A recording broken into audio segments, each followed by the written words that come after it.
इस वीडियो में मैं बात करूंगा कक्षा 6 के विज्ञान की पुस्तक से वस्तुओं के समूह बनाना।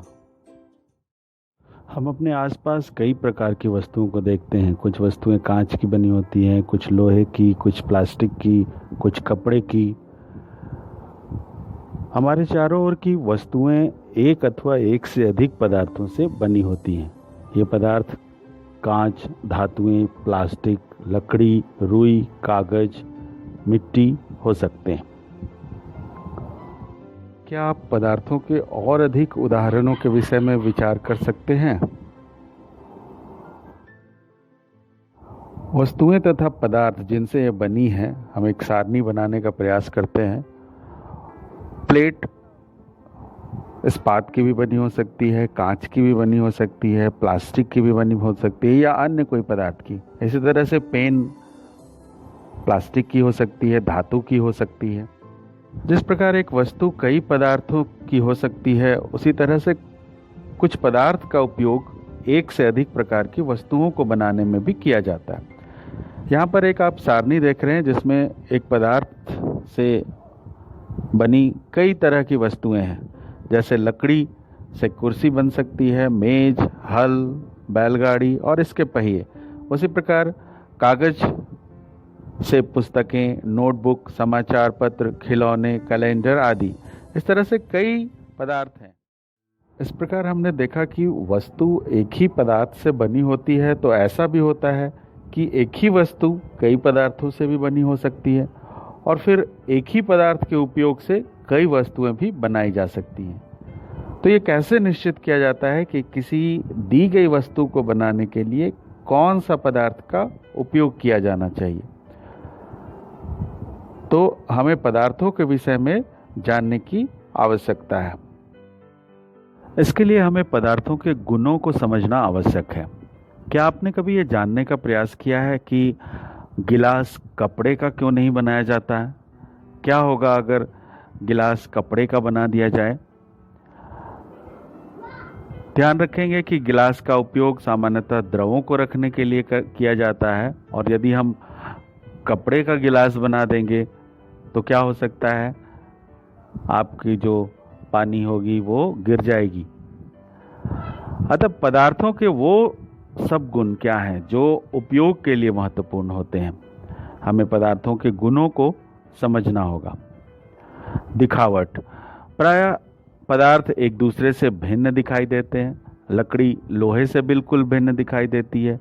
लोहा तांबे अथवा एल्युमिनियम से भिन्न दिखाई पड़ता है, परंतु फिर भी लोहे, तांबे तथा एल्युमिनियम में कुछ सामान्यता हो सकती है जो लकड़ी में नहीं पाई जाती। कुछ पदार्थों को अगर काटा जाए तो उसमें एक अजीब सी चमक होती है। इस प्रकार की द्युति जिस पदार्थ में होती है वो प्रायः धातु होते हैं। लोहा, तांबा, एल्युमिनियम तथा सोना धातुओं के उदाहरण हैं। कुछ धातुएं बहुधा अपनी चमक खो देती हैं और द्युतिहीन, निष्प्रभ दिखाई देने लगती है, अर्थात उनका चमक नष्ट हो जाता है। ऐसा उन पर वायु तथा नमी की अभिक्रियाओं के कारण होता है। इसीलिए हमें केवल ताजे कटे पृष्ठों पर ही द्युति दिखाई देती है। तो जब आप किसी लोहार अथवा वर्कशॉप का भ्रमण करें तो धातु की छड़ों के ताजे कटे पृष्ठों को देखने का प्रयास करें और देखें कि उसमें किस प्रकार की चमक होती है अथवा नहीं। कठोरता। जब आप विभिन्न पदार्थों को अपनी हाथों से दबाते हैं तो उनमें से कुछ को दबाना कठिन होता है, जबकि कुछ अन्य आसानी से संपीड़ित हो जाते हैं अर्थात दब जाते हैं।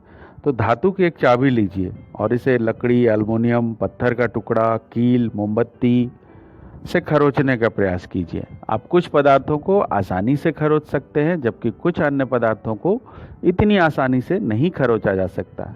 तो वे पदार्थ जिन्हें आसानी से संपीड़ित या खरोचा जा सकता है वो कोमल पदार्थ कहलाते हैं, जबकि अन्य पदार्थ जिन्हें संपीड़ित करना कठिन होता है कठोर पदार्थ कहलाते हैं। उदाहरण के लिए रुई अथवा स्पंज कोमल है, जबकि लकड़ी कठोर है। विलेय अथवा अविलेय। कुछ पदार्थ द्रव में घुल जाते हैं, वो विलेय होते हैं। जो नहीं घुलते उन्हें अविलेय कहते हैं। आप यहाँ देख रहे हैं, अगर किसी द्रव में कोई पदार्थ लुप्त हो जाता है, इसका मतलब है वो विलेय है, या नहीं हुआ तो वो अविलेय है। एक सारणी में हम देख सकते हैं कि ठोस पदार्थों को जल में मिश्रित करना। आप बारी बारी से पदार्थ लें, नमक, चीनी, बालू, चौक का पाउडर, लकड़ी का बुरादा, और जल में लुप्त हो जाता है या लुप्त नहीं होता है, ये क्रियाकलाप आप करेंगे तो आप समझ सकते हैं। आप पाएंगे कि कुछ पदार्थ जल में पूर्णतः लुप्त हो गए, अर्थात घुल गए, विलीन हो गए, तो उन्हें हम पदार्थ जल में विलेय कहते हैं। अन्य पदार्थ जल के साथ मिश्रित नहीं होते तथा काफ़ी समय तक गिलास में विलोड़ित करने पर भी जल में लुप्त नहीं होते, ये पदार्थ जल में अविलेय हैं। अर्थात कुछ पदार्थ विलेय हैं, कुछ पदार्थ अविलेय हैं। कुछ द्रव जल में भली भांति मिश्रित हो जाते हैं और जबकि कुछ नहीं होते हैं। जैसे तेल पानी में नहीं घुलता है, वो ऊपर तैरता रहता है। आप अगर नींबू का रस पानी में डालें तो वो घुल जाता है। तो हम देखते हैं कि कुछ द्रव जल में पूर्णतः मिश्रित हो जाते हैं और कुछ अन्य द्रव जल में मिश्रित नहीं होते हैं, और कुछ समय तक यदि ऐसे ही छोड़ देने पर वे अपना एक पृथक परत बना लेते हैं। तो इस प्रकार कुछ सामान्य द्रवों की जल में विलेयता के लिए भी हम एक क्रियाकलाप कर सकते हैं। द्रव जैसे सिरका, नींबू का रस, सरसों का तेल, नारियल का तेल, केरोसिन लें और हम उन्हें देखें जल में भली भांति मिश्रित होता है अथवा नहीं होता है। बारी बारी से हम जल में उन्हें घोलकर ये सारणी को पूरा। हमें ये भी जानने का प्रयास करना चाहिए कि जल में जिन द्रवों को हम घोल रहे थे, क्या जल के अतिरिक्त अन्य द्रव में भली भांति मिश्रित हो जाते हैं? क्या गैसें भी जल में विलीन हो जाती हैं? कुछ गैसें जल में विलेय हैं जबकि अन्य नहीं। सामान्यतः जल में कुछ गैसें थोड़ी मात्रा में विलीन होती है। उदाहरण के लिए जल में विलीन ऑक्सीजन गैस जल में रहने वाले जंतुओं एवं पादपों की उत्तरजीविता के लिए महत्वपूर्ण है। कुछ वस्तुएं पानी में डूब जाती हैं, कुछ वस्तुएं पानी में तैरती रहती हैं। आप यहाँ चित्र में देख रहे हैं, पानी में कांटी, चाबी, पत्थर डूब गए हैं, बल्कि कुछ हल्के पदार्थ तैर रहे हैं। पारदर्शिता पदार्थों का ये भी एक गुण है। आपने लुका छिपी का खेल खेला होगा। आप वैसी जगह नहीं छुपते हैं जहाँ कि कोई आपको देख ले। तो पदार्थ या सामग्री जिनसे होकर वस्तुओं को देखा जा सकता है उन्हें पारदर्शी कहते हैं। दुकान में रखी पारदर्शी बोतलें आप इस चित्र में देख रहे हैं। ऐसी बोतलें पे दुकानदार रखता है जिसके आर पार देखा जा सके, अर्थात ये कांच की बोतलें पारदर्शी हैं। इसके विपरीत कुछ ऐसे पदार्थ भी हैं जिनसे होकर आप वस्तुओं को नहीं देख सकते हैं। इन पदार्थों को अपारदर्शी कहते हैं। बंद लकड़ी के बॉक्स, गत्ते के डिब्बे या धातु के पात्र के भीतर क्या रखा है ये हम नहीं जान सकते। तो पदार्थ जिनसे होकर वस्तुओं को देख तो सकते हैं परंतु स्पष्ट नहीं देखा जा सकता, उन्हें पारभासी कहते हैं। कागज पर अगर तेल लगा दिया जाए तो पारभासी का एक उदाहरण हो सकता है। यहाँ चित्र में आप देखकर समझ सकते हैं अपारदर्शी, पारदर्शी और पारभासी। जिसके आर पार दिखाई न दे वो अपारदर्शी, जिसके आर पार देख सके वो पारदर्शी।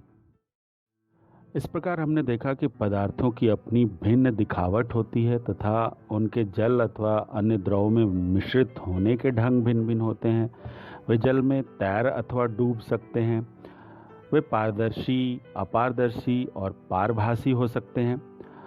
पदार्थों का समूहन उनके गुणों में समानताओं अथवा विभिन्नताओं के आधार पर किया जा सकता है। हमें पदार्थों को समूहों में रखने की आवश्यकता क्यों पड़ती है? दैनिक जीवन में हम प्रायः पदार्थों का समूहन अपने सुविधा के लिए करते हैं। घर में हम अपनी वस्तुओं का भंडारण प्रायतः इस प्रकार करते हैं कि एक जैसी वस्तुएं एक साथ रखी हों। इस प्रकार की व्यवस्था द्वारा हम आसानी से इनका पता लगा सकते हैं। इसी प्रकार कोई पंसारी प्रायः सभी प्रकार के बिस्कुटों को अपनी दुकान के एक कोने में रखता है, साबुनों को अन्य स्थान पर जबकि अनाज तथा दालों का भंडारण किसी अन्य स्थान पर करता है। इस प्रकार के समूहन के लाभप्रद होने का एक दूसरा कारण भी है। पदार्थों को इस प्रकार के समूहों में बांटकर उनके गुणों का अध्ययन तथा इन गुणों में किन्हीं भी पैटर्नों का अवलोकन करना सुविधाजनक बन जाता है। इस विषय में और अधिक जानकारी आपको अगली कक्षा में प्राप्त करेंगे। हमने सीखा हमारे चारों ओर की वस्तुएं अनेक प्रकार के पदार्थों से बनी हैं। किसी दिए गए पदार्थ का उपयोग बहुत सी वस्तुओं के निर्माण में किया जा सकता है। किसी वस्तु को लेकर एक ही पदार्थ से भी बनाना संभव हो सकता है अथवा उसे विभिन्न प्रकार के पदार्थों से भी बनाया जा सकता है। विभिन्न प्रकार के पदार्थों के गुण भिन्न भिन्न होते हैं। कुछ पदार्थ दिखावट में चमकदार होते हैं जबकि अन्य नहीं होते हैं। कुछ खुरदुरे होते हैं तो कुछ चिकने। इस प्रकार कुछ पदार्थ स्पर्श करने पर कठोर लगते हैं तो कुछ कोमल। कुछ पदार्थ जल में विलेय होते हैं जबकि कुछ अन्य अविलेय होते हैं। कुछ पदार्थ जैसे कांच पारदर्शी होते हैं तथा कुछ अन्य जैसे लकड़ी एवं धातुएं अपारदर्शी होते हैं। कुछ पदार्थ पारभासी होते हैं। पदार्थों को उनके गुणों में समानताओं तथा विभिन्नताओं के आधार पर समूहों में बांटा जाता है। वस्तुओं को सुविधा तथा उनके गुणों के अध्ययन के लिए एक साथ समूहित किया जाता है।